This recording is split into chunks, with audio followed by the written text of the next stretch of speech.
Shalom, peuple de Dieu, et bienvenue dans ce nouveau programme, dans ce nouveau numéro d'État Grandeur où nous recevons un homme de Dieu, un serviteur de Dieu, un instrument qui est entre les mains de Dieu, que Dieu seul utilise. Et aujourd'hui, il s'est encore décidé de passer encore par lui pour bénir plusieurs, pour nous bénir, pour nous parler également de sa part. Ça va faire la énième fois que nous recevons encore l'homme de Dieu. Il est passé ici. Nous avons reçu vos questions, vos suggestions, vos remarques. Alors, il revient avec un nouveau message qui certainement nous fera énormément du bien. À toutes et à tous, bienvenue également à ceux-là qui nous regardent via les réseaux sociaux. Vous êtes sur notre page Facebook, Ta Grandeur. Vous êtes sur YouTube, vous êtes sur notre chaîne B1 Télévision sur Internet. Vous nous suivez également sur la 87.8 MHz B1 FM. Que la grâce de Dieu vous localise. Surtout qu'aujourd'hui, on essaiera encore de parler un tout petit peu de la grâce. C'est plus facile pour les chrétiens aujourd'hui lorsqu'on nous pose la question de savoir comment nous allons. Il y en a qui répondent grâce sur grâce. Il y en a qui répondent Dieu nous fait grâce. Alors, on utilise un peu ce mot à tort, à temps, à contre-temps. Alors, aujourd'hui, on aura vraiment des explications par rapport à ces mots, mais il y aura encore un autre mot qui est avant même la grâce. Vous aurez tous des explications avec l'homme de Dieu. Que la paix de Christ soit votre partage. Directement, je veux recevoir notre invité. Vous avez écouté son témoignage. Vous l'avez vu également en portrait. Alors aujourd'hui, il revient tout simplement avec le message. Shalom, pasteur Patrick. Shalom, sœur Dorcas. Tout va bien? Oui, nous allons très bien. Alors, on peut avoir les échos. Vous êtes passé, ça c'est la 3e fois, je crois. Il y a eu quand même des échos, des témoignages lors de votre dernier passage? Oui, nous avons plusieurs témoignages. Beaucoup de gens appellent, ils écrivent. Et il y a même un homme de Dieu qui est venu demander à ce que nous puissions intégrer son église à notre église et qu'il suive les enseignements. Alors, à l'intérieur. Mais il est humble, celui-là. Oui, il est vraiment humble. C'est, comme on dit, l'humilité précède de la gloire et Dieu va l'élever encore davantage. Amen. À l'intérieur du pays, il demande à ce que nous puissions aller pour que les gens suivent les enseignements. Et d'autres aussi disent que non, voilà, nous restons sur notre soif. Voilà pourquoi, parce qu'à un moment donné, vous ouvrez une parenthèse qu'on ne ferme pas et puis vous évoluez. Voilà. Donc, mais nous avons beaucoup de témoignages. Et puis, il y a des gens qui viennent à la parole de Dieu, qui se sont convertis à Christ. Mais gloire à Dieu. Est-ce que... Ta grandeur. Ah, gloire à Dieu. On peut acclamer pour ça. Alors, nous sommes là également pour évangéliser, nous sommes là également pour gagner les âmes. J'ose croire qu'aujourd'hui, avec le message que l'Éternel, notre Dieu, nous envoie à travers son serviteur, il y aura une âme qui sera sauvée quelque part. C'est ça même le but principal de ce programme d'État Grandeur, qu'une seule âme soit touchée et soit sauvée, qu'une seule âme arrive finalement à accepter Jésus-Christ dans sa vie comme Seigneur et Sauveur. On n'a pas besoin de gagner des millions, car une âme a tellement du prix aux yeux de ces dieux. Alors, avant que je ne puisse dévoiler notre thème d'aujourd'hui, déjà que j'ai dévoilé une partie, nous allons demander à la chorale de nous proposer la toute première chanson.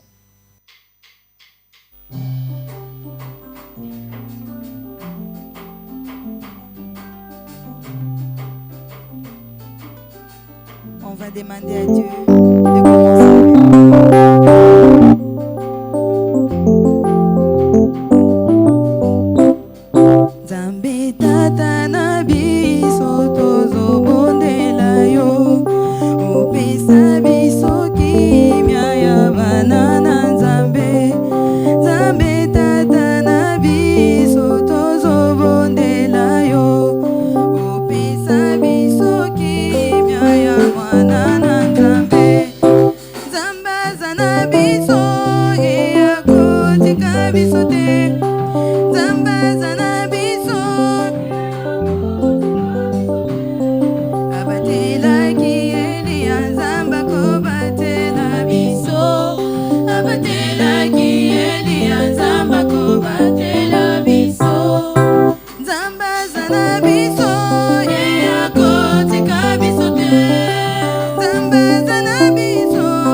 Il est le même, il n'a pas à changer, tel il a protégé, tel il a gardé, tel il a béni. Ben, il peut également le faire avec nous aujourd'hui. Il suffit seulement de demeurer dans sa présence, d'être également obéissant en ses dieux. Et vous allez voir que les choses iront bien. Mesdames et messieurs, nous recevons pour vous, une fois de plus, l'homme des dieux, le pasteur Patrick Ngoudia de l'Église universelle de Jésus-Christ. Oui, oui, j'aimerais bien qu'on m'appelle apôtre Patrick Apôtre, Ngoudia. voilà, apôtre. Okay. Il y a une différence. Il y a une différence entre un oui. Okay. Mais nous sommes dans le ministère apostolique. Un apôtre missionnaire, oui. Voilà, il est missionnaire. Apôtre Patrick Ngoudia, aujourd'hui, il est là encore pour accomplir sa mission. Il est là encore pour nous édifier, nous exhorter. Pourquoi pas nous parler de la part de ces dieux. Alors, nous allons parler de quoi aujourd'hui, mesdames et messieurs? Nous allons parler de la loi et aussi de la grâce. Et comme texte de référence, nous sommes dans Matthieu chapitre 5, le verset 17, et aussi Jean chapitre 1, le verset 17. D'ailleurs, Jean chapitre 1, le verset 17, c'est tout le monde vraiment qui connaît. On sait, on a compris que Moïse est venu avec la loi. La loi a été donnée par Moïse, mais Jésus-Christ est venu avec la grâce et la vérité, sont donc venus avec le Fils de Dieu. Alors, la loi et la grâce. On va, d'entrée des jeux, on va essayer un peu d'expliquer finalement ces deux mots qui composent notre terme d'aujourd'hui, comment l'apôtre explique la loi et aussi la grâce. Oui, en parlant de la loi résume l'amour. Quand nous parlons de la loi, parce qu'on dit, ce que vous voudriez que les gens fassent pour vous, vous devrez le faire pour les autres. C'est ça la loi et les prophètes. On peut nous lire Matthieu chapitre 7, verset 12. C'est-à-dire, quand nous parlons de la loi, nous voyons l'amour. Oui, Matthieu 7, verset 12. Vous pouvez lire également chez vous à la maison, Matthieu chapitre 7, le verset 12. Oui. Matthieu 7, 12. Oui. Tout ce que vous voulez que les hommes fassent pour vous, faites-le de même pour eux, car c'est la loi et les prophètes. Ah, d'accord, c'est qu'on nous montre que non, la loi et les prophètes, la loi résume seulement ce qui est l'amour. Mais les gens pensent que non, c'est pourquoi vous allez voir que non, beaucoup de gens ont rejeté la loi et ils ne comprennent pas. Et nous allons peut-être terminer la définition seulement avec le livre de Luc chapitre 10. Nous allons prendre le 25e verset jusqu'au verset 27. Luc chapitre 10, 25 à 27. Luc. Donc là, oui. Luc 10, 25. Oui. Un docteur de la loi se leva et dit à Jésus. On dit un docteur de la loi vient et il pose la question à Jésus. Pour l'éprouver. C'était pour lui tendre un piège. Maître, que dois-je faire pour hériter la vie éternelle? Qu'est-ce que je peux faire pour hériter la vie éternelle? Oui. Jésus lui dit. Qu'est-il écrit dans la loi? Qu'est-il écrit dans la loi? Oui. Et qui l'utile? Qu'est-ce que tu comprends? Qu'est-ce que tu y lis? Oui. Il répondit. Tu aimeras le Seigneur ton Dieu de tout ton cœur, de toute ton âme, de toute ta force et de toute ta pensée. Oui. Et ton prochain comme toi-même. Tu as bien répondu, lui dit Jésus. Ah, d'accord, c'est-à-dire que non, un docteur de la loi va poser la question, qu'est-ce que je peux faire pour hériter la vie éternelle? Il dit, mais non, mais tu n'as pas à me poser cette question, parce que vous avez la loi est là. Il lui pose maintenant la question, qu'est-il écrit dans la loi? Comment il l'utilise? Comment tu comprends cette loi-là? Il dit non, qu'est-ce que j'ai compris? Tu dois aimer le Seigneur de tout ton cœur, de toute ton âme, de toute ta pensée, et tu aimeras ton prochain comme toi-même. Voilà la définition de quoi? De la loi.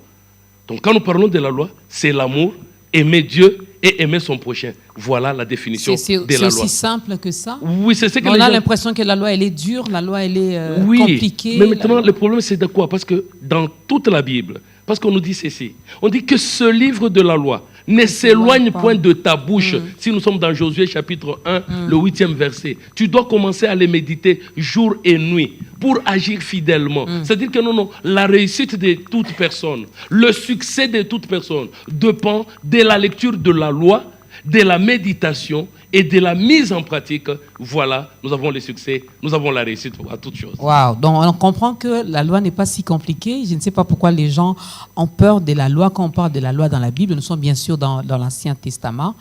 Quand on parle vraiment de la loi, on revoit beaucoup plus Moïse. On trouve que c'était dur, c'était peut-être trop demandé aux gens. Comment on peut me demander d'aimer l'autre comme je m'aime moi-même? Chose difficile. Oui, vous êtes d'accord avec moi? Oui, je suis d'accord avec vous, puisque aujourd'hui, vous allez voir que la plupart des gens ne lisent pas la loi. Ils ne veulent pas lire la loi et ils évitent de lire la loi. Pourquoi? Parce qu'ils n'ont pas compris ce qui est écrit dans la loi. À cet homme-là, on lui a dit, qu'est-il écrit? Qui lui tue? Il y a un Y, c'est-à-dire qu'est-ce que la loi contient? Quelle est la matière de la loi? Parce que aimer Dieu, quelles sont les lois de Dieu? Quelles sont les lois des hommes? Parce que pour aimer Dieu, il y a des lois qui concernent Dieu. Pour aimer l'homme, il y a les lois qui lient l'homme avec son semblable. Il fallait maintenant que le peuple arrive à comprendre. Alors, qu'est-ce que le peuple fait? Le peuple prend quelques versets seulement. Ils prennent quelques versets. Là, on trouve que il y a leur intérêt. Et là où ils peuvent comprendre, là, ils prennent. Mais là où ça devient compliqué, ils ne peuvent pas prendre ces versets. C'est pourquoi vous avez compris que les gens ont voulu vraiment éviter la loi pour fuir vers la grâce. Or, quand Jésus arrive, Jésus va continuer avec la loi. Okay. Et la loi de Jésus, elle est encore très compliquée. C'est pourquoi Jésus a bien dit que je ne suis pas venu pour abolir la loi, mais je suis venu pour accomplir. Mais est-ce que les gens comprennent comment est-ce que Jésus est en train d'accomplir? Là aussi, c'est encore une question qu'on doit se poser. C'est pour nous dire que la loi, elle est là, les prophètes sont là, il faut aimer son prochain, il faut aimer Dieu. Voilà la loi. Mais comme nous allons maintenant... Quand nous allons maintenant entrer dans la matière, c'est là où nous allons comprendre que non. Parce que beaucoup de gens vous diront que non, c'est Jésus qui est venu résumer la loi en disant que tu dois aimer ton prochain. Non, ça a été dit depuis longtemps. Même dans l'Ancien Testament, nous allons découvrir les Écritures. Pourquoi qu'est-ce qui devient compliqué dans la loi? C'est parce qu'il y a deux lois. On dit par exemple, si une femme est indisposée, si vous la touchez, vous devenez impur. Alors, même si elle est mariée? Oui, même si elle est mariée, même celui qui va toucher le lit, là où elle est assise, vous devenez impur. Alors, comment comprendre ce genre de choses? On demande à Sœur Dorcas, on dit, tu ne peux pas... Mais est-ce que c'est les cas où c'est encore cette loi, elle est encore applicable jusqu'aujourd'hui avec la venue de Jésus? Nous disons Matthieu chapitre 5, 16, 15, donc 17 à 18. Qu'est-ce qui est dit? C'est ça le livre de référence. Je pense qu'on peut nous lire d'abord ça pour voir. Et Jésus lui-même est en train de... Il a demandé à cet homme-là, au chef de la loi, qu'est-ce qui est écrit dans la loi? Il dit, comment est-ce que tu y lis? C'est-à-dire que non, parce que Jésus et son Père, on dit, ils sont un. Bon, on dit au commencement, il est l'alpha et l'oméga. C'est-à-dire que non, il a commencé avec l'Ancien Testament et il termine avec le Nouveau Testament. Mais le problème, c'est quoi? C'est parce qu'on ne comprend pas. Matthieu chapitre 5. 17 à 18. Matthieu 5, 17. Ne croyez pas que je sois venu pour abolir la loi ou les prophètes. D'accord. Vous ne pouvez pas penser que moi, Jésus, je suis venu pour abolir la loi ou les prophètes, oui. Je suis venu non pour abolir, mais pour accomplir. Il dit, je ne suis pas venu pour abolir, je suis venu pour accomplir, oui. Car je vous le dis en vérité. Je vous l'ai dit en vérité. Tant que le ciel et la terre ne passeront point. Tant que le ciel et la terre ne passeront point. Il ne disparaîtra pas de la loi un seul iota. Oui. Ou un seul trait de lettre. Jusqu'à ce que tout soit arrivé. Mais oui, on dit que non, tout doit arriver. Mais si les gens pensent que non, vous savez, quand la petite question que les gens se posent, ils disent, vous voyez, ça c'est l'Ancien Testament. Mais dans l'Ancien Testament, les 10 commandements sont où? Quand nous parlons des 10 commandements, c'est dans le Nouveau Testament? Non, c'est dans l'Ancien Testament. Quand on dit que tu ne voleras pas, mais jusqu'à aujourd'hui, tu ne tueras pas, tu ne vas pas dire non, ça c'est l'Ancien Testament. Nous sommes du Nouveau Testament. On peut commencer à tuer, on peut commencer à voler. Non, tout ça c'est quoi? C'est la loi. Mais le problème c'est quoi? Les gens n'arrivent pas à comprendre. Ils ne comprennent pas ce qui est écrit. C'est pourquoi Jésus, même Paul a dit que non. Les gens qui lisent l'Ancien Testament, ils sont voilés. Il faudrait qu'on enlève le voile. Quand on enlèvera le voile, ils vont comprendre qu'est-ce qui est écrit. C'est pourquoi ils vont aimer lire ce que nous appelons la loi et les prophètes. J'ai encore des questions par rapport à la loi, mais on va quand même expliquer aussi, vous l'avez déjà fait, mais on va encore expliquer en quelques mots, avec des mots vraiment simples pour aider les téléspectateurs à comprendre comment l'apôtre Patrick définit la grâce. La grâce, c'est un mode de vie.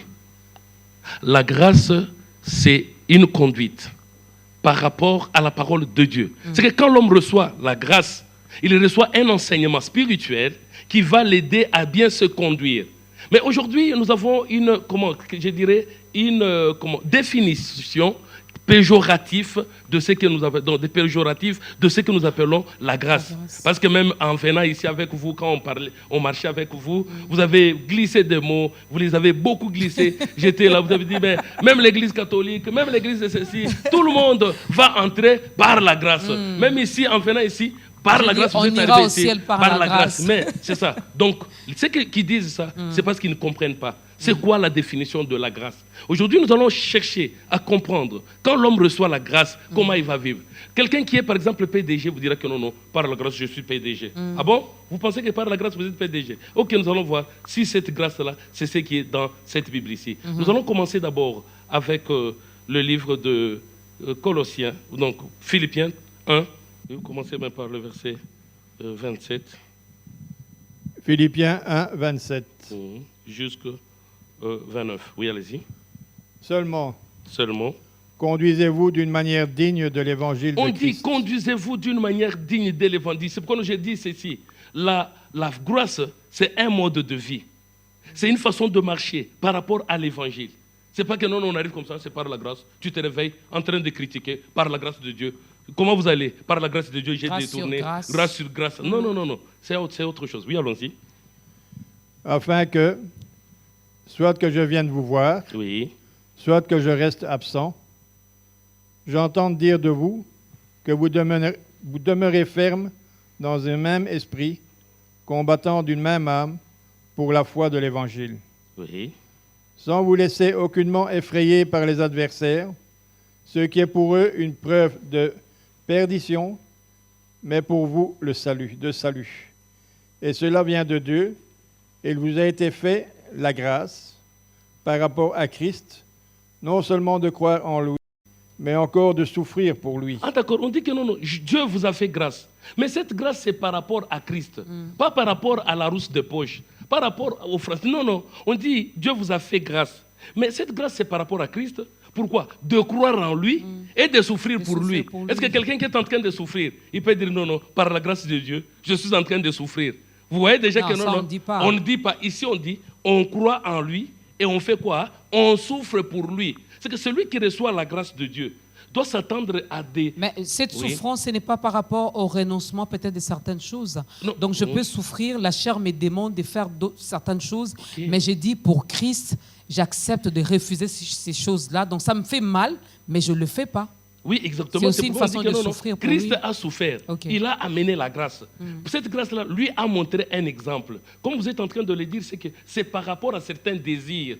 On doit souffrir. Quelqu'un qui vous insulte, quelqu'un vous fait mal, mais vous dites que non. Qu'est-ce me demande Christ? Christ me demande d'être dans la paix. Christ me demande d'être dans la joie, d'être dans la maîtrise de soi. Voyez un peu avant que nous puissions commencer l'émission, voyez un peu quelle ambiance est régnée, dans quel état vous étiez.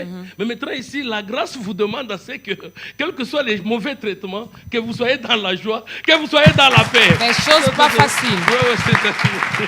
Mais ça, c'est pas facile. C'est ça. Alors, nous allons maintenant voir un peu comment est-ce que, parce que comme j'ai dit que que la grâce, c'est un mode de vie que nous devrons avoir. C'est-à-dire que on nous donne un enseignement. Celui qui vit sous la grâce doit maintenant se discipliner à la discipline de la grâce. Parce qu'il y a une discipline. 1 Pierre chapitre 2. On va commencer par le 19e verset, jusqu'au même 21. 1 Pierre 2, 19. Oui.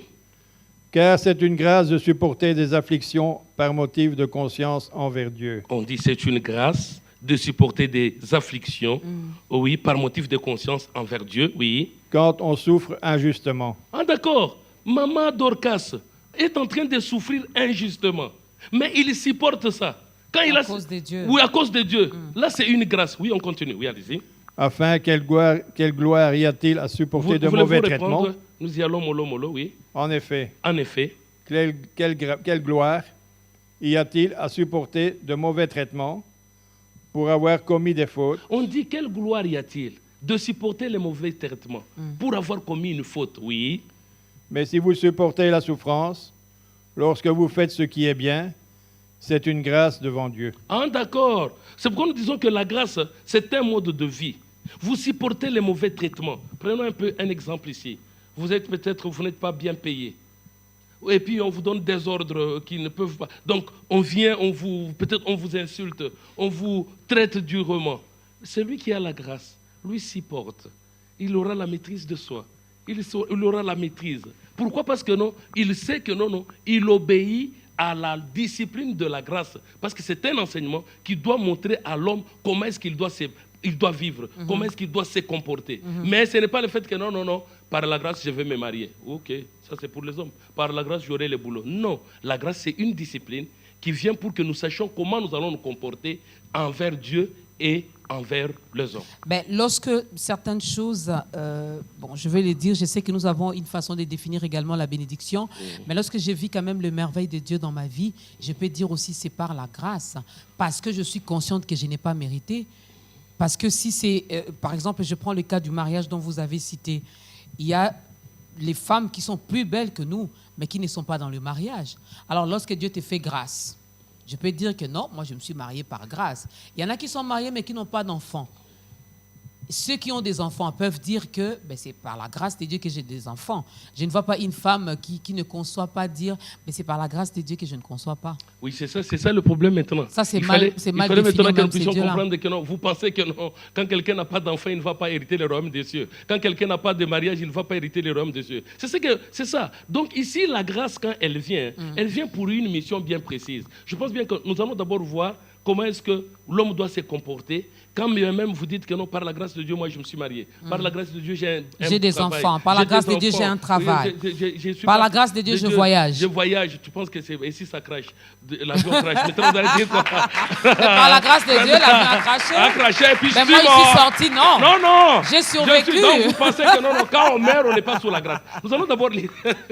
C'est qu'on n'est pas sous la grâce. Nous allons prendre les livres de Éphésiens. Éphésiens chapitre 5. Commencer par le 3e verset pour voir comment est-ce que nous sommes sous la grâce de Dieu. Oui. 3:5. Éphésiens chapitre 5. Donc il ne faut pas se penser que non, quelqu'un, vous êtes là, 2 personnes malades, l'un meurt et puis l'autre reste et puis dit par la grâce de Dieu, moi je suis vivant, l'autre est décédé. Non. Même l'autre aussi, il est sous la grâce de Dieu. Parce qu'on n'a pas compris c'est quoi la grâce de Dieu. Même si l'autre a mangé aujourd'hui, l'autre n'a pas mangé. Ce n'est pas parce que toi, vous avez mangé, vous êtes sous la grâce, l'autre n'est pas sous la grâce. Non. Mais déjà, dormir et se réveiller, ça, c'est une grâce. Oui, maintenant, être dans un tombeau. Non, quand le temps est arrivé, donc, voilà. Vous arrivez à la fin de votre mission, Dieu dit, apôtre, revenez vers moi. Là, on n'en peut rien. Mais on est toujours sous la grâce, parce que la vie et la mort, j'ai dit ceci, la vie et la mort sont dans la grâce de Dieu. La vie physique, même la mort physique, c'est dans la grâce de Dieu. Parce que celui qui a créé ça, il sait pourquoi et nous allons les découvrir aujourd'hui. Sauf que celui qui est mort ne peut pas parler pour dire c'est qui par la grâce. Qui vous a dit que celui qui est mort ne peut pas parler? Parce que je sais que c'est comme ça. Parler, oui, avec sa bouche. Parce que je suis sur le plan physique, pas spirituel. Oui, mais moi qui suis en vie physiquement, donc le matin, je peux témoigner à Dieu. J'ai dit Seigneur, merci, car c'est par ta grâce que ce matin, je respire. Mais mon voisin de gauche ou de droite, lui, il ne se réveille pas, donc s'il va parler spirituellement, son esprit, son âme avec Dieu, là, c'est autre chose. Mais physiquement, comme ça, il ne peut pas ouvrir sa bouche pour dire je te dis merci parce que tu me récupères par ta grâce. Vous êtes en train de parler comme ça, peut-être vous êtes une morte. Même si vous êtes le matin, vous êtes réveillé, merci Seigneur, tout ça. Oui, je sais, il y en a qui sont morts déjà spirituellement, mais physiquement, c'est pourquoi maintenant, il faudrait maintenant que nous puissions privilégier l'aspect intérieur. Parce que l'aspect extérieur n'a rien à faire. Qu'on lise d'abord, on va comprendre une chose. Nous sommes dans Éphésiens chapitre 5. Commencez par le 3e verset. Oui, allez-y. Éphésiens 5:3. Oui. Que la débauche. Ni aucune impureté. Ni la cupidité. Que ce soit la cupidité. Ne soit même nommée parmi vous. Que ces choses ne soient pas nommées parmi vous, oui. Ainsi qu'il convient à des saints. Parce que vous êtes appelés à être saints, oui. Qu'on n'entende ni paroles grossières. Ni propos insensés. Ou équivoques. Choses qui sont contraires à la bienséance. Ce sont des choses qui sont contraires à la bienséance, oui. Qu'on entende plutôt des actions de grâce. On doit entendre des actions de grâce, oui. Mais sachez-le bien. Aucun débauché. Ou impur. Ou cupide. C'est-à-dire idolâtre. d'héritage dans le royaume de Christ. Ne peut pas avoir d'héritage dans le royaume de Christ, oui. Que personne ne vous séduise par de vains discours. Qu'on ne puisse pas, parce qu'aujourd'hui, les gens sont séduits par les vains discours. Il arrive comme ça, comme on dit, non, j'ai une voiture, c'est la grâce. Non. Parce que les jours où elle tombe en panne, ou bien elle brûle, ou bien elle va cogner quelqu'un, elle connaît un accident, vous allez dire quoi? C'est la grâce? Ou bien c'est quoi? Donc, nous devons comprendre que non, la grâce comme nous avons, c'est un enseignement qui voudrait que l'homme se conduise d'une certaine manière, qui voudrait que l'homme soit discipliné. Jésus nous a apporté la grâce, il nous a apporté la vérité. Il est venu, c'est pour apporter un message qui doit amener le peuple au royaume céleste. C'est pourquoi vous allez voir que non, il n'a même pas parlé d'argent aux gens, il n'a pas dit non, vous aurez beaucoup d'argent, vous allez voyager, vous aurez beaucoup d'enfants, vous aurez dit non. Il amène un message pour que l'homme se convertisse, que l'homme change son comportement. C'est pourquoi nous disons que non, pour peut-être donner peut-être la définition d'abord d'une manière globale, nous allons prendre Tite chapitre 2 pour peut-être évoluer maintenant. Tite. Ça j'aime, hein? Tite 2, surtout les versets 12. J'aime beaucoup. Oui, c'est ça. Tite chapitre 2, vous allez commencer par le 11e verset jusqu'au 12e verset. Car la grâce de Dieu, source de salut pour tous les hommes, a été manifestée. La grâce de Dieu, c'est la source des saluts. Le salut, c'est quoi? Les gens doivent comprendre le salut, c'est quoi? On est sauvé comment? Parce que quand on dit non, il est venu sauver, on dit l'agneau de Dieu qui ôte le péché du monde. C'est-à-dire, on enlève le mal, on enlève le péché. C'est ça. Donc, c'est ça. Celui qui est sauvé, c'est celui qui a arrêté de pécher. Oui, allez-y. Elle nous enseigne à renoncer à l'impiété. La grâce nous enseigne à renoncer à l'impiété. La grâce ne va pas nous dire j'ai les gros dos parce que moi je suis ceci, cela. Non. La grâce ne veut pas être que je sois arrogant. Non. La grâce doit nous enseigner à renoncer à l'impiété. Oui, allons-y. Et aux convoitises mondaines. Et aux convoitises mondaines.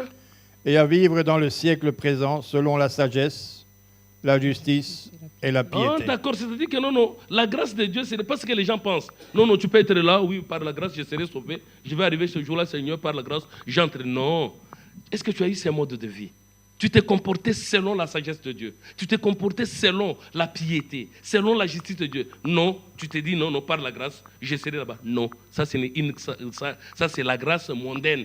La grâce selon la vérité, elle nous montre comment est-ce que nous allons nous comporter selon la sagesse de Dieu pour plaire au Seigneur. La grâce...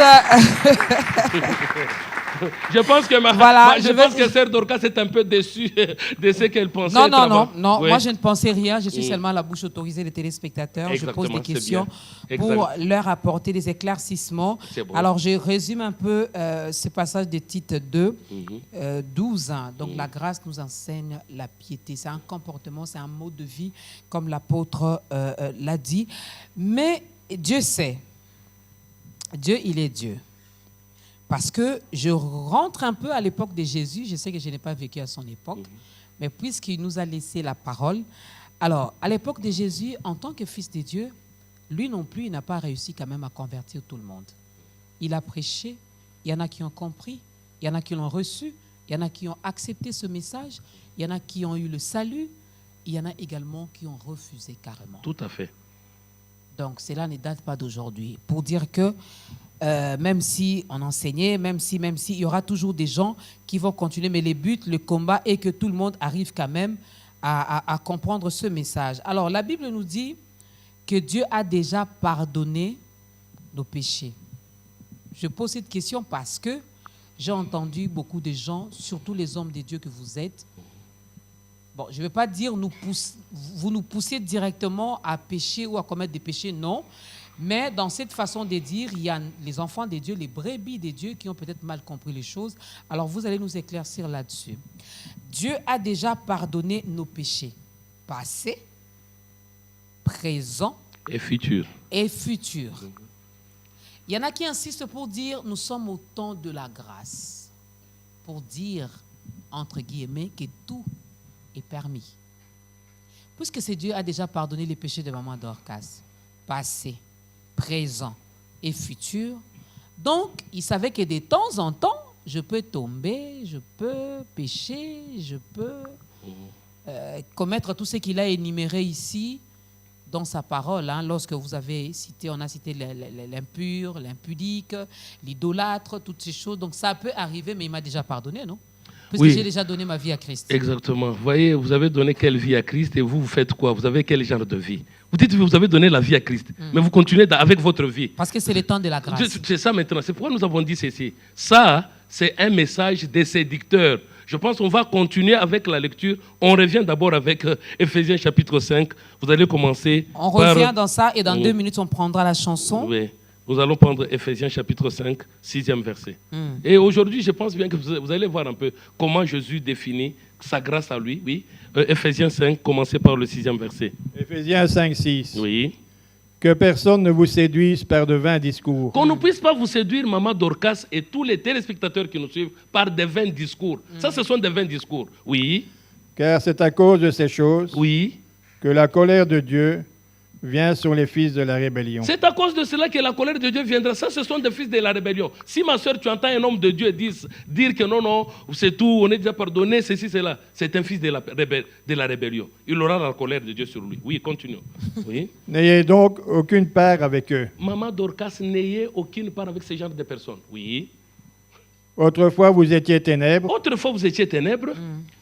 Et maintenant, vous êtes lumière dans le Seigneur. Bon, Maman Dorcas, vous êtes lumière, mais on vous voit avec les ténèbres. On vous voit les ténèbres, puis vous dites que non, les ténèbres à venir, Dieu m'a déjà pardonné. Je continue dans les ténèbres. Mais non, oui, allons-y. Marchez comme des enfants de lumière. On doit marcher comme les enfants de lumière, oui. Car le fruit de la lumière consiste Les fruits de la lumière consistent en toutes sortes de bonté, en toutes sortes de bonté, de justice et de vérité. de vérité. Examinez ce qui est agréable au Seigneur. Examinez ce qui est agréable au Seigneur, oui. Et ne prenez point part aux œuvres infructueuses des ténèbres, Oui. mais plutôt condamnez-les. Oui, si nous pouvons peut-être nous limiter par là. C'est parce que les gens ont pris, c'est qu'ils n'ont pas compris la parole de Dieu. Parce que nous voudrions maintenant montrer, dans la grâce, qu'est-ce que Jésus nous dit à travers la grâce. Jésus vient avec une loi qu'il va nous imposer ici. Je ne sais pas si vous allez accepter cette loi aujourd'hui. Je vais vous donner un exemple. Est-ce que vous savez bien que non, quand quelqu'un répudie une femme, il épouse une autre femme, il commet l'adultère. Ah, voilà. Si... Donc, vous commettez l'adultère. Oui, c'est ça. Quand je dis vous, c'est pas vous. Oui, je comprends. Je respecte votre épouse. Et je continue. Donc, je termine d'abord. Est-ce que vous savez bien que non, quand vous épousez une femme répudiée, vous commettez aussi un adultère? Oh, même l'innocent qui vient quand même avoir pitié de... J'ai dit ceci, vous êtes en train de commettre l'adultère. C'est ça? Donc, préparez-nous la deuxième chanson. Oui. Donc, oui. Nombreux d'entre vous, finalement, n'hériteront pas le royaume des cieux. Oui, beaucoup ne vont pas entrer. Vous allez voir aujourd'hui. Parce que dans votre milieu, à l'église, maintenant, exactement. on a enregistré beaucoup de divorces. Oui, c'est ça. Donc, vous allez voir. J'ai dit ceci. Même celui qui épouse une femme répudiée ne va pas entrer. Non, lui, là, il aura la grâce de Dieu. Non, sur lui. nous allons Dieu, lire. Dieu aura pitié. Quelle grâce? La grâce, c'est un enseignement qui nous montre comment vous allez vous comporter. La grâce, c'est un enseignement qui nous montre comment se conduire. Mais vous ne voulez pas vous conduire selon la grâce. Mais vous voulez vous conduire selon quoi? Monsieur X, apôtre Patrick, Oui. si Monsieur X qui vient épouser Madame Y Dorcas, Madame a caché son identité, qu'elle est divorcée. Oui. Le monsieur le pauvre, Oui. lui, il fait quoi? Il doit être Vraiment, souffrir. il doit aller en enfer. Mais oui, parce que lui, comment est-ce qu'il doit aller épouser quelqu'un sans connaître la personne? Il n'a pas l'esprit de Dieu.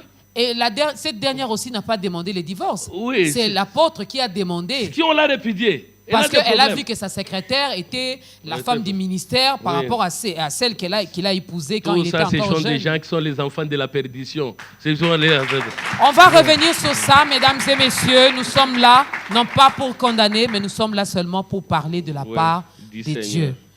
Alors, si vous vous retrouvez dans ces cas-là, moi, je ne sais pas. Hein. En tout cas, je ne sais pas. Je ne sais pas quoi vous dire. Je ne sais pas, mais je crois que l'apôtre aura quelque chose à vous dire. Ça sera après cette chanson. Thank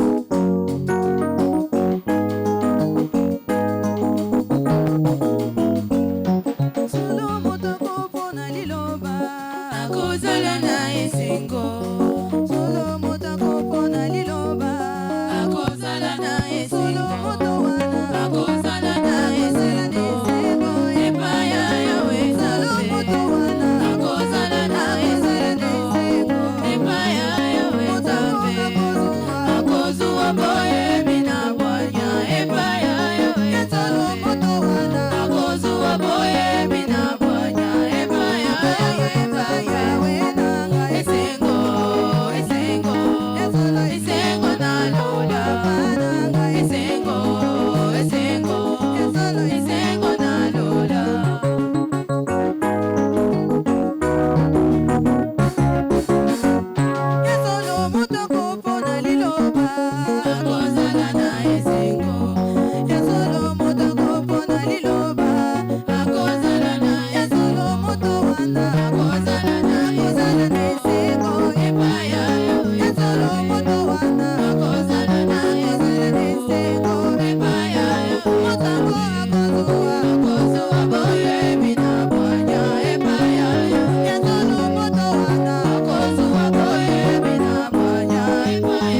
Mesdames et messieurs, nous parlons de la loi et de la grâce. L'homme de Dieu, l'apôtre Patrick Ngoudia, nous a quand même expliqué finalement ces deux mots, la loi. La loi se résume seulement à l'amour. Tu dois aimer ton Dieu et tu dois aimer également ton prochain. Peut-être c'est facile pour certains, mais pour d'autres, cela semble être un peu difficile. Et la grâce, c'est ce mode de vie finalement que nous devons avoir. Nous devons ressembler à notre Seigneur Jésus-Christ. Hein? Donc, n'écoutez pas ceux-là qui disent nous sommes au temps de la grâce que tout est permis. Non, la Bible même dit tout est permis, mais tout n'est pas utile. Quand tu connais ton identité, tu sais qui tu es, tu ne dois pas te comporter comme tout le monde. Tu ne dois pas faire des choses comme tout le monde. Alors, tout à l'heure, l'homme de Dieu nous a fait un tout petit peu peur. Hein. Moi, je me mets à la place de ceux-là qui se sont mariés. Alors, c'est vrai, nous avons rigolé un peu, mais c'est la vérité et cette vérité fait mal parce que à l'Église, présentement, nous constatons que les hommes de Dieu se marient, ils divorcent, ils se remarient. Ça devient un peu monnaie courante, même à l'Église. Et l'apôtre Patrick dit, bon, c'est la parole qui dit, il a expliqué, pour dire que lorsque vous faites ça, vous commettez également l'adultère, donc vous n'irez pas au ciel. Exactement, parce et que... où est la place du pardon? Oui, le pardon, nous allons voir d'abord c'est quoi le pardon. Quand nous disons Dieu nous pardonne, c'est-à-dire que non, vous savez, je vais, je pêche, je rentre, Dieu pardonne, moi il pardonne, je rentre, non. Vous pensez, vous prenez non, Dieu... pas je oui, sais. oui. Je vais donner un exemple. Oui. Ben, je ne suis pas là pour défendre ceux-là qui ont divorcé. Je donne un exemple. Le pasteur Y, peut-être qu'il n'avait pas, je dis bien, je pèse bien, mais peut-être qu'il n'avait pas lu ces passages-là. Alors, il s'est marié et puis, au fur et à mesure, avec le temps, il se rend compte que c'est... Bon, un mauvais choix. Ce sont les termes qu'ils utilisent. Ce n'était pas la femme de mon ministère, la femme du ministère et tout. Donc, il y a vraiment un décalage, il y a des équilibres, il y a tout ce que vous pouvez dire entre lui et finalement cette femme. Il ne peut pas aider cette femme à avoir la dimension spirituelle. Il prend la décision finalement de répudier cette femme, de divorcer avec. Alors après, il se rend compte qu'il s'est remarié, mais maintenant il se rend compte que la Bible dit ça. Oh Seigneur, je me répands. Mais entre-temps, la maman de ses enfants est déjà partie. Oui, Dieu ne pourra pas pardonner. Nous allons d'abord, j'aimerais bien d'abord qu'on lise d'abord, qu'on comprenne un peu que font ces gens-là. Nous allons prendre les livres de Luc, chapitre 16. Nous allons commencer par le verset 14, jusqu'à même au verset 18. Luc 16, 14. Oui. Les pharisiens qui étaient avares écoutaient aussi tout cela et ils se moquaient de lui. On dit les pharisiens, ce sont des gens qui sont avares. Ils aiment trop avoir l'argent. Ils aiment bien, c'est ce que nous voyons dans nos assemblées. Ils sont là pour prêcher, tout ça pour chercher de l'argent. Ils sont avares, ils veulent bien garder pour eux-mêmes. Oui, allons-y. Oui. Jésus leur dit, Vous cherchez à paraître juste devant les hommes. Vous voulez paraître juste devant les hommes.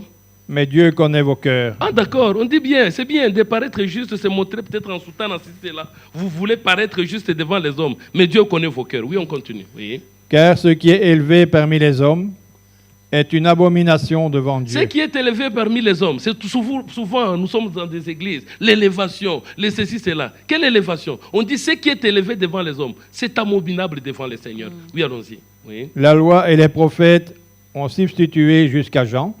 Ont subsisté jusqu'à Jean. Non, vous reprenez la phrase. La loi et les prophètes. La loi et les prophètes. Ont subsisté jusqu'à Jean. Ont subsisté jusqu'à Jean. Depuis lors. Le royaume de Dieu est annoncé. Le royaume de Dieu est annoncé.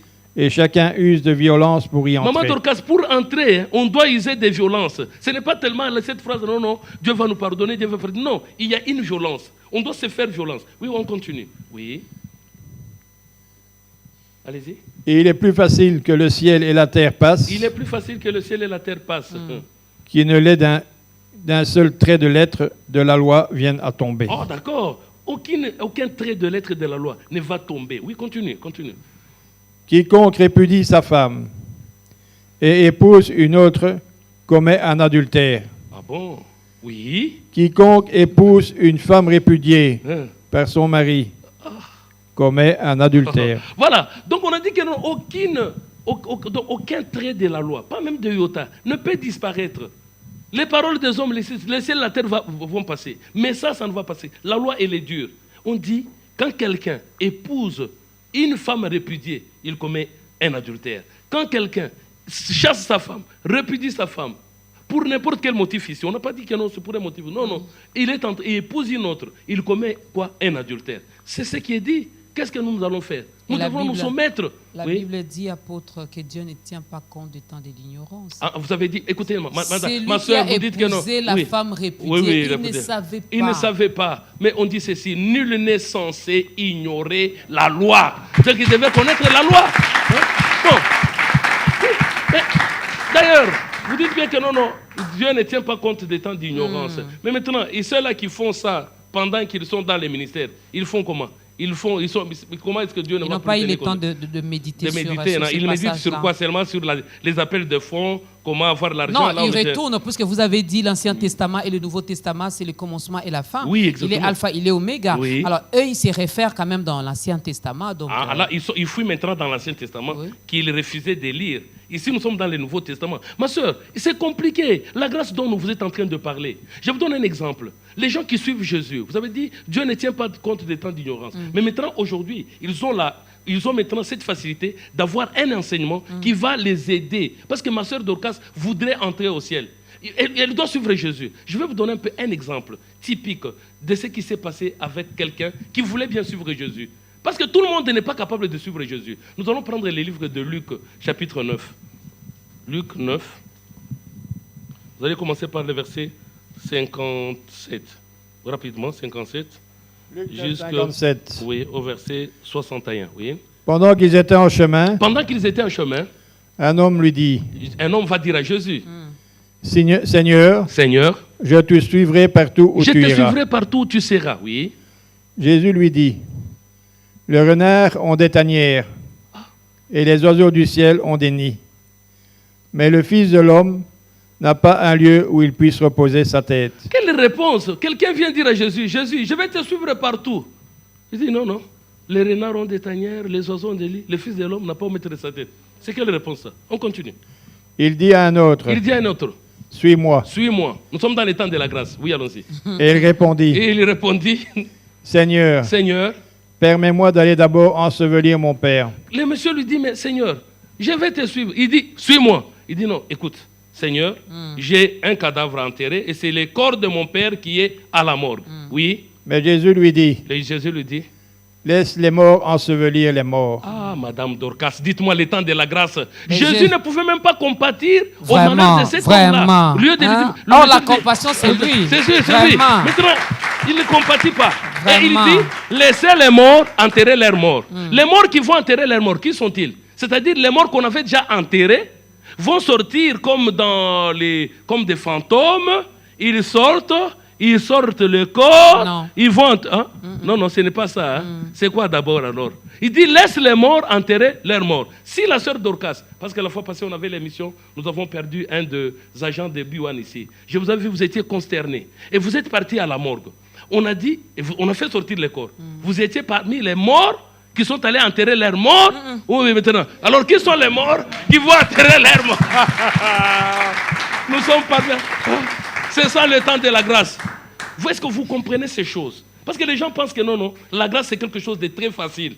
Jésus dit, laissez les morts enterrer leurs morts. Et puis toi, suis-moi. Cet homme allait faire quoi? Il a perdu son père. Il a perdu un membre très cher. Jésus lui dit, laisse les morts enterrer les morts. Qui enterre les morts? Un mort peut-il enterrer un autre mort? Vous voyez que non, la parole de Dieu, nous pensons que non, la grâce, elle est très facile d'y entrer comme ça. Et je vais vous donner un exemple. Mais on comprend aussi par ces passages finalement que ce n'est pas nous qui l'avons choisi, c'est lui qui nous a choisi. Oui, il nous a choisi. Est-ce que vous comprenez la grâce? Un était disponible finalement pour les suivre. Et puis il dit non. En lingala, on dirait Akateli Lingala. Oui, mais c'est ça. Celui qui n'était pas dispo à les suivre, c'est celui-là que lui choisit. Oui, il choisit de le suivre maintenant. Il fallait maintenant d'abord qu'on comprenne aujourd'hui. Qui sont les morts qui vont aller enterrer leurs morts?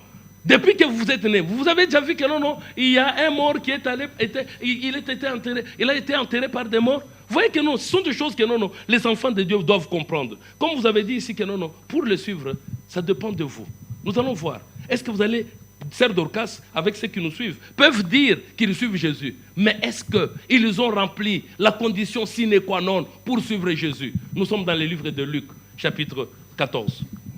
On va commencer par le verset 25 jusqu'au verset 27. Luc 14, 25 à 27. Luc 14, 25. Ouais.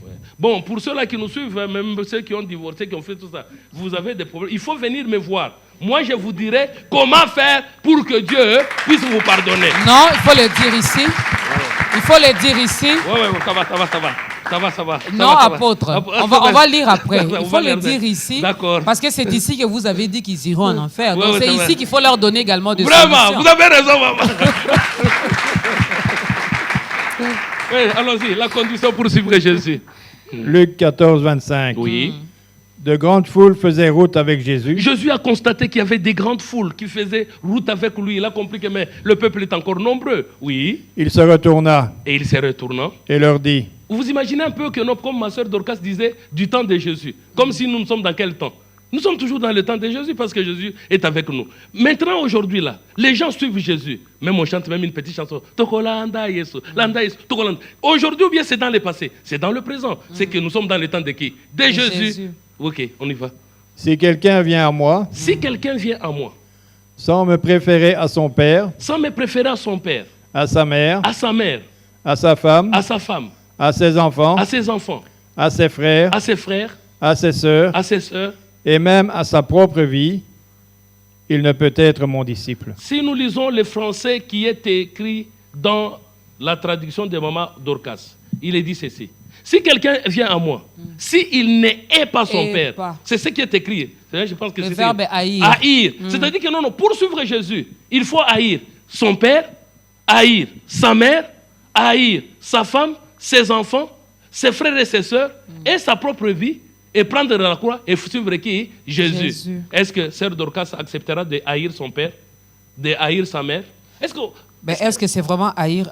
Non, maintenant c'est quoi? Parce que vous avez... Non, c'est pour dire qu'il y a un choix à faire entre mon père, mon mari, mes enfants, mon travail, je ne sais pas moi, mes habits, mes bijoux, tout ce que j'aime là, et Jésus. Entre Jésus et ton mari, tu vas faire quoi? Maman Dorcas, il ne faut pas dire... Jésus est là. Il n'y a pas un mari qui amènera sa femme au ciel. Non, j'ai dit... Là, on ne va pas négocier. Donc, entre mon mari et Jésus, le choix est clair, c'est Jésus. Oui, entre Jésus et votre maman, le choix... Oui, c'est ce que vous êtes en train de dire. Jésus a dit, si vous voulez le suivre, il faut haïr.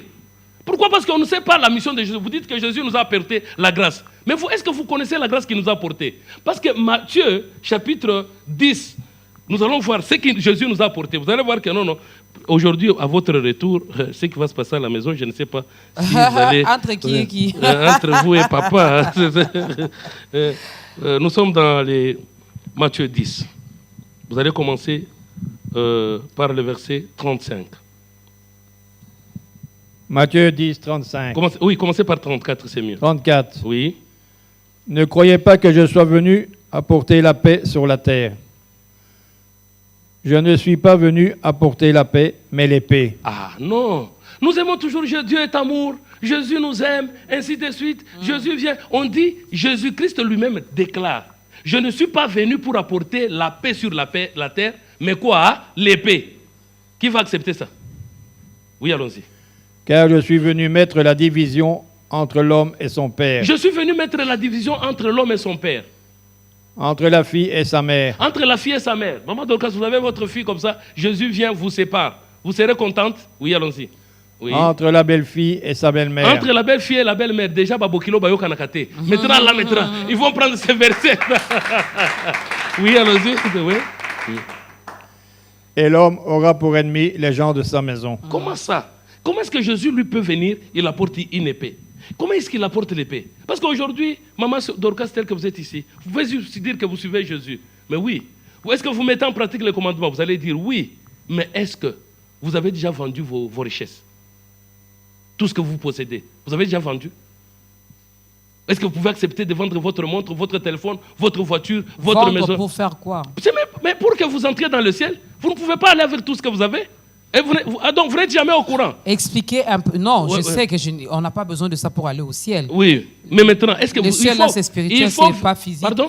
Le ciel, c'est spirituel. Mais maintenant, expliquez-nous un peu ces passages, parce que nous risquerons quand même de mettre la confusion dans la tête des gens. Oui. Voilà pourquoi un certain moment, dans une certaine période, ici Oui. à Kinshasa, il y avait des églises qui séparaient vraiment les gens. On a vu même les gens d'une même famille ne pas apporter de l'aide matérielle, financière, morale, psychologique aux membres de leur famille, disant que comme j'appartiens désormais à Jésus, je me sépare de ma famille. Expliquez-nous clairement avec des termes simples. Lorsque Jésus dit, il n'est pas venu apporter la paix, mais il est venu apporter l'épée. Séparer le fils de son père, Oui. la belle-fille de sa belle-mère. Exact. Il veut dire quoi par là? Oui, maintenant, et puis vous avez aussi sauté quelque chose. Parce qu'on a dit que si tu veux suivre Jésus, il faut commencer par haïr ton père. Tu dois haïr ta mère, tes enfants, tes femmes, et même ta propre vie. Et puis tu prends une croix, je ne sais pas la croix, en bois, en métal. Tu commences à suivre qui? Tu commences à tu commences à suivre qui? Tu commences à suivre Jésus. Alors expliquez, qu'est-ce qu'il veut dire? Quel est le mystère qui est caché finalement dans ces passages? Oui, c'est pourquoi il fallait comprendre d'abord que non. Quand nous lisons la Bible, les pensées de Dieu diffèrent des pensées d'hommes. Si la pensée de Dieu diffère, parce que Corinthiens nous dit que non, lequel des hommes connaît les choses de l'homme, si ce n'est l'esprit de l'homme qui est en lui. Parce que madame, vous voyez par exemple, quand nous prenons l'exemple, on nous dit, nous ne pouvons pas apparaître dans la maison du Seigneur les mains vides. L'homme de Dieu, est-ce qu'il a encore besoin qu'on explique? Non. Apporter quoi? L'argent. Mais maintenant ici, ça on dit que non, il faudrait maintenant haïr son père. La parole de Dieu vient, c'est une épée. C'est quoi une épée? Qu'on viendra pour séparer. Qu'est-ce qu'on sépare? Parce qu'on dit que l'homme aura pour ennemi les gens de sa maison. Il fallait connaître c'est quoi la maison. Je commence d'abord par définir c'est quoi la maison. Avant de définir apôtre, voilà pourquoi les gens des fois se plaignent pour dire qu'on les laisse comme ça. Moi, j'aimerais bien que vous puissiez d'abord expliquer ce passage parce qu'il nous reste 10 minutes seulement. Voilà. Alors, on va... Je ne sais pas comment le terme est utilisé finalement. Exactement. Les gens, des fois, traduisent la parole de Dieu selon leurs coutumes, selon leur humeur, selon leur tempérament. Alors, moi, j'aimerais bien vraiment que nous puissions aider le peuple de Dieu qui nous regarde en ce moment. Tout à fait. Lorsque Jésus me demande, ou la parole de Dieu me demande d'haïr ma mère, d'haïr mon père, mes frères, c'est l'épée, c'est-à-dire... quoi, avec nos termes à nous, qui peuvent finalement aider ce peuple à comprendre. Oui, exactement. Je vais commencer parce que vous avez insisté, même avant l'émission, vous m'avez dit, pasteur, il faudrait aujourd'hui que vous expliquiez un peu tout ça. Les gens comprennent. Alors, qu'ils comprennent un peu. Alors, aujourd'hui, il y aura un enfant qui n'est pas bon, la Bible avait dit. Parce que moi, je continue même. Il y a quelque part, moi, je connais un garçon, il avait lu un verset qu'on ne va pas lire, je vais donner seulement comme ça. Ce verset disait quoi? Le verset disait ceci: n'appelez personne sur la terre votre père. Il arrive à la maison comme ça, son papa s'appelait Jean. Il appelle Jean, vous êtes déjà rentré? Quoi? Toi, tu m'appelles moi Jean? Dit non, mais la Bible dit. Oui, c'est la Bible dit. Je ne peux pas vous appeler comme ça, tout ça. Ah, la Bible dit comme ça. Allez, on prend l'enfant, on l'amène à l'église. Qu'est-ce que vous avez enseigné au papa? Le pasteur dit, mais non, on avait lu seulement les versets bibliques. Tel que c'est écrit. Quand on dit, donnez l'offrande, on donne l'argent. Donnez les dîmes, on donne. Mais maintenant, là, ça devient compliqué. C'est pourquoi nous disons que non. La parole de Dieu, ce sont des paraboles. Si nous comprenons que la parole de Dieu, ce sont des paraboles, même Jésus, il parlait au moyen des paraboles pour exprimer la pensée de Dieu. Alors, nous allons prendre seulement un exemple. Qui est le père que Maman Dorcas doit haïr? Est-ce que vous comprenez, hein? Nous allons comprendre qui est ce père-là. Nous allons prendre d'abord le livre de Jean. Chapitre comme ça, on va faire l'appel au salut. Il nous reste Jean, quelques minutes seulement. Jean 8. Jean chapitre 8, vous allez prendre le verset 41 jusqu'au verset 44. Jean 8, 41. Oui. Vous faites les œuvres de votre Père. Il dit, vous faites les œuvres de votre Père. Ça, c'est Jésus qui parle. Oui. Et lui dire. Nous ne sommes pas des enfants illégitimes. Nous ne sommes pas les enfants illégitimes. Oui. Nous avons un seul Père. Nous avons un seul Père, Dieu. Oui. Jésus lui dit. Jésus leur dit. Si Dieu était votre Père. Si Dieu était votre Père. Vous n'aimeriez pas que c'est le Dieu. Non. Vous n'aimeriez pas. Vous n'aimeriez. Vous m'aimeriez. Oui. Car c'est de Dieu que je suis sorti. Ah, d'accord. Si Dieu était votre Père, vous allez m'aimer parce que je suis sorti de Dieu. Oui, allons-y. Et que je viens. Oui. Je ne suis pas venu de moi-même. Je ne suis pas venu de moi-même. Mais c'est celui qui m'a envoyé. C'est lui, Dieu, qui m'a envoyé. Oui. Pourquoi ne comprenez-vous pas mon langage? Pourquoi vous ne comprenez pas mon langage? C'est-à-dire que quand nous disons que non, il faut haïr, il faut prendre l'épée, il faut diviser, c'est un langage. C'est un langage que nous devrons comprendre. Oui, allons-y. Parce que vous ne pouvez écouter ma parole. Ah, celui qui peut écouter la parole, il va comprendre que non, il parle, c'est comme le son de la trompette. Celui qui entend le son de la trompette va se préparer au combat. Sinon, ça ne sera que des écritures en l'air comme ça. Oui, allons-y. Oui. Vous avez pour père le diable. Ah, vous avez pour père le diable, oui. Et vous voulez accomplir les désirs de votre père. Ah, d'accord, c'est que ça dit, quand Maman Dorcas pose les actes, s'il pose les actes déterminent qui est son père. Soit vous êtes le fils de Dieu, soit vous êtes le fils du diable. Oui, continue. Oui, allons-y. Il a été meurtrier dès le commencement. On dit qu'il a été meurtrier dès le commencement.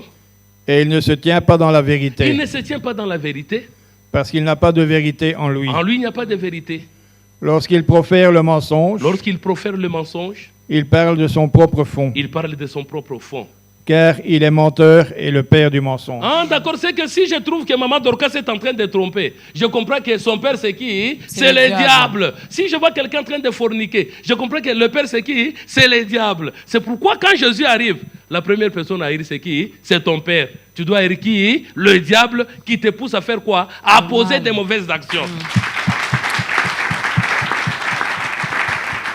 Voilà. Aller taper sur son papa, oh non, l'apôtre avait dit dans ta grandeur.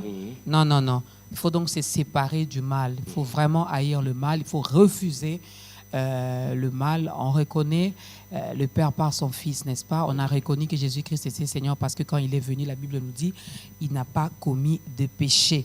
Alors, l'autre fois, je faisais rire à quelqu'un. J'ai dit, même si le diable venait me dire que la veste de l'apôtre est noire, je vais refuser de le croire. Parce que dans la bouche du diable, là, il n'y a pas de vérité. Donc, même s'il me disait que c'est noir, et que moi-même, je vois aussi que c'est noir, mais puisque ça vient du diable, je ne vais pas accepter. Hein? Lui, là, il n'a jamais dit mais maintenant, la vérité. Quand maintenant quelqu'un vient vous dire, par exemple, qu'il est en train de témoigner, vous savez, nous étions en dessous de l'eau, on avait fait ceci. C'est le diable ou bien c'est Dieu qui parle? Ben, si vraiment la personne était en dessous de l'eau. Oui, mais c'est comme un sorcier qui te dit que non, je suis sorcier. Vous allez croire oui ou non? Ben, si lui-même il dit qu'il est sorcier. Mais maintenant vous avez dit ici que si c'est le diable qui est en train de parler de cette personne-là, maintenant vous allez accepter? Pas croire à ce qu'il dit. Moi, je vais entendre. J'ai dit si le diable me disait que la table ici est noire, même si mes yeux voyaient que c'est noir. Mais si la personne vient me dire, Maman Dorcas, moi je suis sorcière, mais c'est la personne qui l'a dit. C'est elle qui dit qu'elle est sorcière. Oui, c'est pourquoi il faudrait maintenant comprendre c'est quoi le mensonge. Un pasteur vient dire qu'il est divorcé. Bon, moi je vais contester pourquoi. S'il dit qu'il est divorcé, donc il est divorcé. Est-ce que vous vous êtes déjà marié?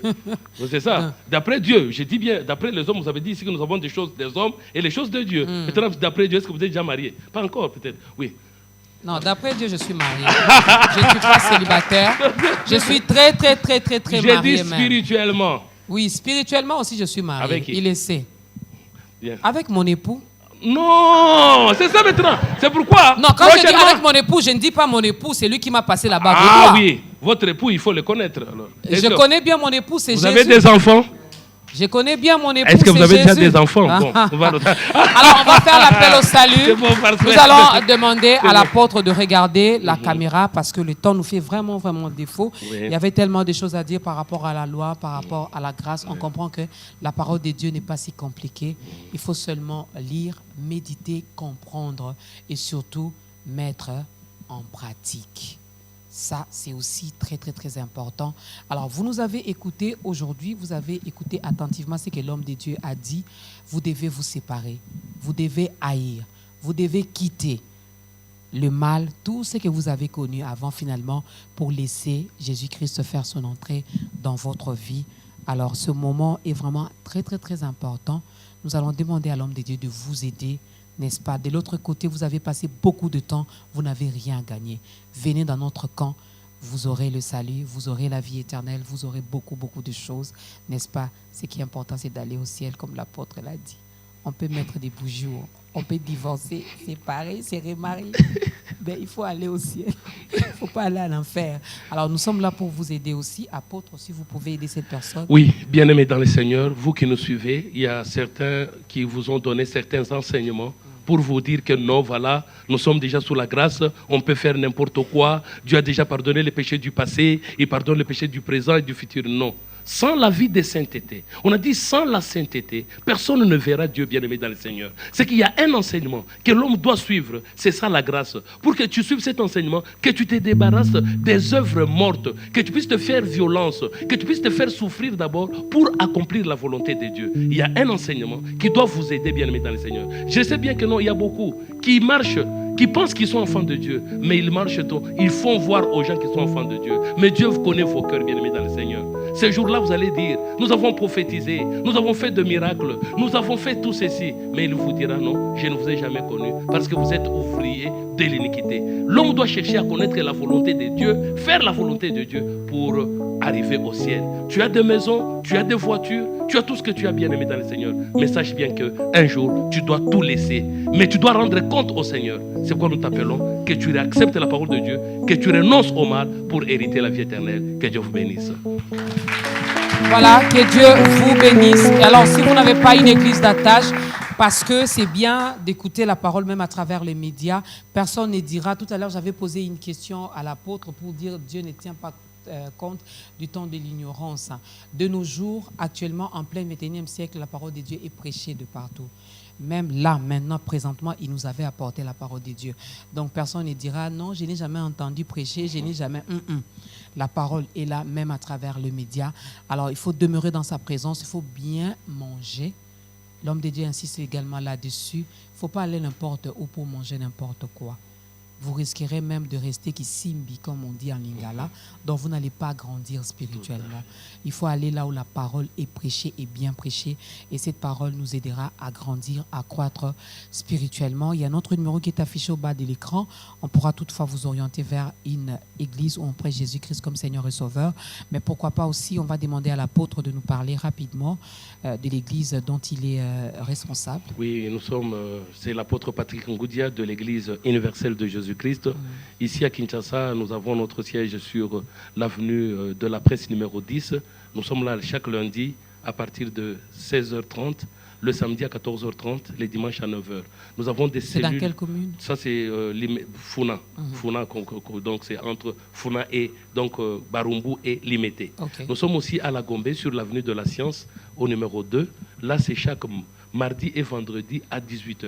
Nous sommes là pour donner les enseignements. Et puis nous avons des cellules partout. Ceux-là qui viennent, nous allons les orienter à ma campagne, au Kankokolo, à Kitambo, à ma campagne. Donc nous sommes partout. Vraiment, que Dieu vous bénisse. Le numéro de contact à Le numéro, c'est plus 243 9 98 32 34 68. Il y a un deuxième numéro, plus 243 85 132 12 92. L'homme de Dieu a passé ses contacts, mesdames et messieurs. Si vous avez des préoccupations par rapport à notre thème d'aujourd'hui, mais n'hésitez pas, appelez-le directement, posez des questions. Il va vous répondre, il peut vous aider également par rapport à une prière, par rapport à une requête, pourquoi pas, et par rapport aussi aux enseignements. Il va donc vous orienter par rapport à tout ça parce que c'est sa mission. Il est là pour évangéliser, il est là pour parler de Jésus-Christ partout où il va. Alors, qu'est-ce qu'on peut retenir en quelques mots sur la loi et la grâce? Alors, nous disons ceci, la loi. Malgré que vous ne nous avez pas dit, ceux-là qui sont divorcés, comment ils feront finalement? On va le voir. Prochainement, on sera avec vous, non? On va parler de ça. D'ailleurs, peut-être ça sera une histoire, peut-être un sujet sur le mariage et autre chose. Je pense qu'on on y reviendra. Ah, mais alors, s'il y en a qui meurent aujourd'hui, là, ils iront où en attendant? Non, mais ils n'ont qu'à appeler. Après, ils vont vous appeler, vous, ou bien ils m'appellent moi, et puis nous allons leur donner rendez-vous. En tout cas, chers divorcés, ne blaguez pas avec ce moment. Vraiment, soyez humbles. Soyez vraiment humble. Si vous savez que vous êtes passé par là, ça ne sert à rien d'aller en enfer. Il faut éviter d'aller accompagner le monsieur là. Il faut les laisser seuls là-bas. Donc, appelez l'apôtre, dites clairement les choses à l'apôtre. J'étais mariée, j'ai divorcé, ou encore, j'ai laissé quand même la mère de mes enfants pour les enfants, mais j'ai quand même épousé encore une autre. Il va vous aider, il va vous dire quoi faire. Moi, ça ne m'arrivera pas. Donc, je ne vais pas vous appeler pour ça, apôtre. Oui, ça va, parce que nous serons avec vous, on va vous accompagner pour que cela n'arrive pas. Alors, ça ne va pas arriver, oui. Mais nous voudrions bien que vous puissiez vous marier avec Christ, là, ça sera bien, vous aurez des enfants. Alors, je suis déjà marié avec lui, je dois me marier avec lui. Je n'ai jamais divorcé avec Jésus. Voilà, parce que nous avons plusieurs Jésus. Alors, je disais que la loi, c'est ça l'amour. Mais cette loi-là, elle est écrite. Quand nous lisons les Écritures, nous trouvons une loi.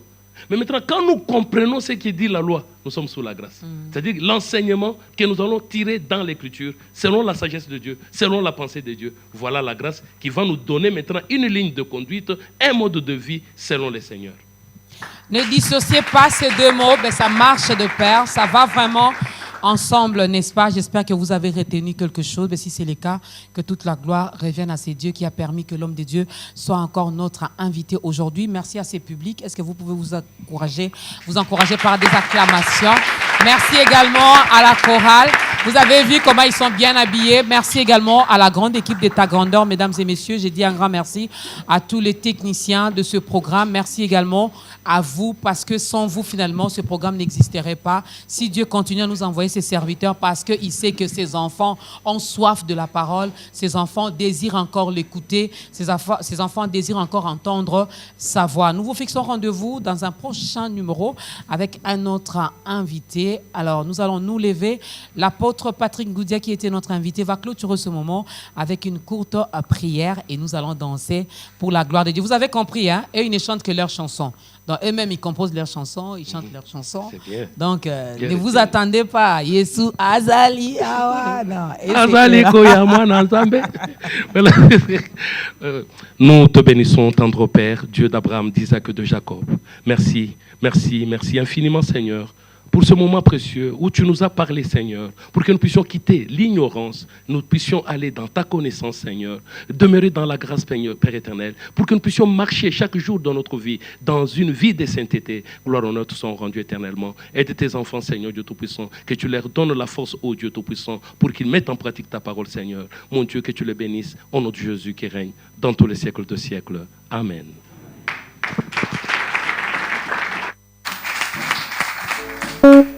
Kibo santo ya molimo eza wapi? Kibo santo ya molimo eza wapi? Tolo bandeko balingami, toluka bandeko oyo babungaki na mokili. Toluka bandeko oyo babungaki na mokili. Bizoto te ya bango liloba.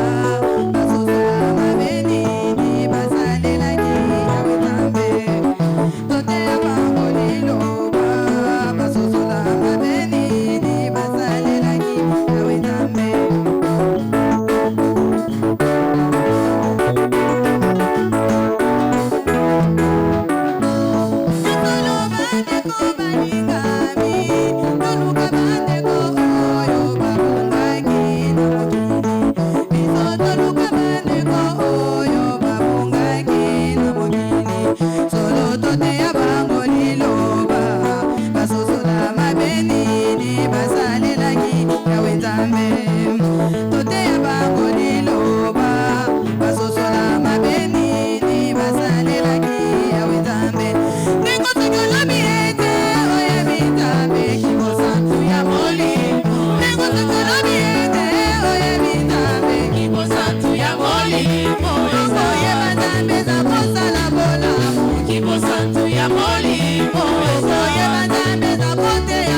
ezali ya yo balobi boni nazanga ata boucle d'oreille